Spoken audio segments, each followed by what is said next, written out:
And then we'll have politicians who will stand up and say, well, I want to be elected. And I know that one way to get elected is to be a sound money person.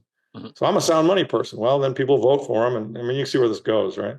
Do you think that one of the advantages that Bitcoin does have over gold, and if we think about this in a deflationary way, you're going to need more resolution of money to be able to buy, let's say, smaller things. So is that Yes. one of the advantages of It Bitcoin does. overall? It's more easily divisible. I mean, frankly, gold hasn't really been a part of the monetary system since the 1920s. I mean, my grandfather told me about paying for things with gold coins, but I mean, I mean, gold coins are, they're collector's items now, right? I mean, there's nobody who pays for anything with gold or silver, or I should say it's very rare, right? And it's, while we know a coin has the value that it has, it's hard to divide it up. And that's why silver has a lot of value in smaller transactions versus gold. And it's kind of more the people's money. But the beautiful thing about Bitcoin, for those who aren't aware, is that each one Bitcoin represents 100 million Satoshis. A Satoshi is the smallest unit of account in a Bitcoin. So it can be divided up a lot. And What is it, so, 8 decimal places? yeah, so I could send you 1,000 Satoshis or 2,000 Satoshis or whatever it might be. And that's a very easy transaction to do. Now, one thing we should talk about here is obviously today Bitcoin's not really being used heavily for transactions because the main blockchain that Bitcoin is running on settles every 10 minutes, and the average transaction cost right now, I think, is running around $3. Well, you're not going to buy a cup of coffee with a transaction that takes $3 to do it. However, as we also are aware, many people are aware, there's a layer two network forming over and above Bitcoin called the Lightning Network, which settles back to the main chain at indeterminate sporadic periods that can basically process a small transaction. I bought coffee with a Lightning transaction, and the cost is a penny for that transaction. And so, and that's coming. But we need, I mean, I've often said, and I was an investor in the internet back in the day, I've often said this kind of reminds me of the early days of the internet where you had dial-up and it was clunky and the browsers didn't work very well. And Bitcoin's still in the early days. I mean, for the first 5 or 6 years, it was a complete experiment. Mhm. And I remember talking to people and they're like, well, I don't know if this is going to work or not. But we're out of the experiment phase. I mean, we've now got, it's now an asset. We've now even got the US SEC saying it's a commodity, and they allowed ETFs, big steps. And so now that we have this thing and it truly is an asset, the next move is for it to become a form of money that you can transact with. But that's going to take technological time and development for these Lightning solutions to get better. It's very easy to buy coffee with a Lightning transaction. I did a Lightning transaction where I tried to send somebody $2,000. It worked, but it took about a day and it cost a lot. And the reason is there wasn't enough liquidity in the Lightning Network. So, that's, like I say, we're early days on using Bitcoin to buy for things. But if you map out the way, think of the original cell phones. I was out when the original cell phone came around, the one that Michael Douglas was talking on in Wall Street. I remember that cell phone. My boss had one. He was a master of the university, made a bunch of money. And I think it cost $1 a minute to talk on that thing when he first, so he'd make a 10-minute phone call, it was $10. Mhm. Of course, now you've got your cell phone, you pay $35 a month, you can make an unlimited number of calls anywhere in the world. Same thing is going to happen with Bitcoin. I mean, this is going to get cheaper, easier, faster. Everyone's going to be able to use it. Mhm. But, you got to give the technology guys time to develop, those solutions. Larry, I want to kind of, let's say, wrap up with this idea Sure. of asking if other countries can kind of do this monetary reset, or if the reserve currency of the world has to do it. Like, can China come out and revalue gold and that become kind of the new standard that everybody starts using? That's a Or is great it the US that has to take the lead in that because of the rest of the world needing dollars at this point?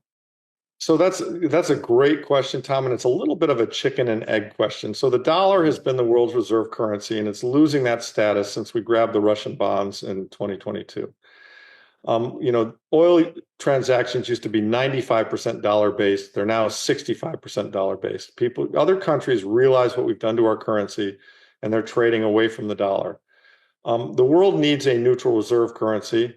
The world needs a reserve currency, and of course, it's been the dollar since we had the Bretton Woods system, and then the petrodollar, which kind of came after that. What's going on right now is that system is fading. It hasn't been replaced; it's still there, but it's fading. And we're getting into what I would call a multi-currency world where, the Chinese are buying oil from the Saudis, they're paying in yuan. If the Saudi guy doesn't need a piece of Chinese equipment, he might say, fine, take that yuan and convert it into gold. I know the gold will hold its value. Before 2014, he might have said, take that yuan and convert it into US Treasury bills. Well, he probably would have paid for it in US Treasury bills. China would have transacted with Saudis in Treasury bills, but in US dollars. But what I think is going, and so your question of do we have to reset it or can others reset it first? Well, the others are kind of already resetting it. The trend is away from the dollar. And so I think we're going to live in a quote unquote multi-currency world where you're going to have, the dollar, the yuan, the euro, the Japanese yen, gold and silver and Bitcoin are all going to be kind of competing for being the monetary solution. And, my view is that in terms of neutral reserve assets, the two that fit the bill are gold and Bitcoin. And so their relative share of all these transactions is going to continue to grow. But let's be fair and honest. We are a very long ways away from having the dollar fail as a reserve currency. It's just, but you can see, once again, you can see the trend. The trend is the dollar is losing market share. And the reason for that is because of the way the US federal government is behaving. And, these other countries aren't stupid. And they're like, hang on a second. Putin even said it. Putin's, not a good guy at all, not somebody I like or support, but not a stupid man. And he said, why should I hold anything that, the West, the US dollar, which is just programmed to debase at 7 or 8% a year. He literally said that. They get it, and more people are coming to see it in that way. And so, this extraordinary privilege that the US had where we could print these dollars and send them around the world and get people to send us their exports for dollars, that's not going to be so easy when they say, I prefer you don't pay me in dollars. I prefer you pay me in gold or Bitcoin. And that's happening. Well, for anybody that's interested in this book, there's a ton of nuance, a ton of color between all of the topics that we hit here today. It is really worth checking out. Again, the title of it is The Big Print: What Happened to America and How Sound Money Will Fix It. Larry, I really appreciate your time and going over the book with us today, and I hope it's a good success for you. Joining us right now, talk crypto and so much more. Anthony Scaramucci, founder and managing partner of Skybridge Capital. It's great to see you, Anthony. We're looking at Bitcoin sitting just about $82,000 right about now. It's obviously come down a bit. In the background, we've got this Bitcoin reserve, though, and I think a lot of the move prior to that had been on speculation that would come about. Now there's all sorts of debate about how it's really going to work and whether the government and taxpayers are going to ultimately be buying Bitcoin. What do you think? Well, good morning, Andrew.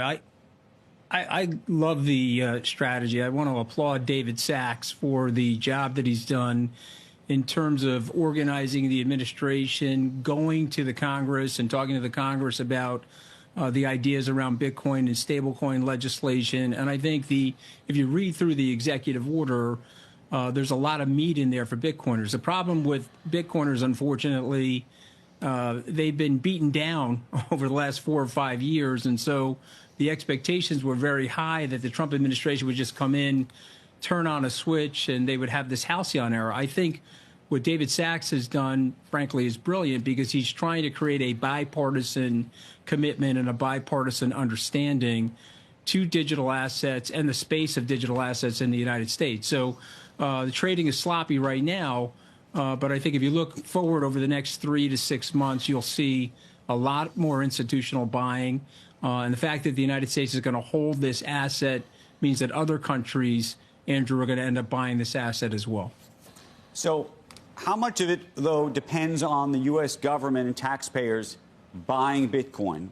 Or do you think just the idea that this reserve, which is coming from basically stolen or illicit Bitcoin, which I also don't think is a great advertisement for Bitcoin, how does that reserve therefore grow if there isn't additional money put in? Well, okay, but there's been forfeitures of U.S. dollars. There's obviously frozen Russian assets. And so if you just equate Bitcoin to currency or dollars, then I think you can get get over that assertion that it's quote unquote stolen. It's just a forfeited asset. But I think what David is basically saying, or what the communique from the Trump administration is saying, that they're not going to spend taxpayer dollars on this, but they will find revenue neutral ways to acquire Bitcoin. That could be selling other assets, frankly, that have been under forfeiture to the United States and transitioning them into Bitcoin. So again, it's a step in the right direction. And I think it's very, very important. If you think about the assets that are in our strategic reserve, they're nonpartisan. I don't think there's a debate in the Congress about holding gold or holding oil or some of the rare earth minerals or even some of the medical supplies, frankly, that the U.S. holds in its strategic reserve. And I think we want to get Bitcoin to that position, Andrew, and it will take some time. And I applaud these guys for having patience. I think if they went very, very quickly and sort of rammed this into place, there would have been a reaction formation on the side of the Democrats. So here's the part this is the part that I'm confused about Bitcoin as a strategic reserve in this country. And as we've discussed, I mean, look, people used to say if the U.S. government was buying Solyndra, that was a terrible idea, that they don't know how to operate or run the post office, or all of the things that supposedly the government is completely incapable of doing.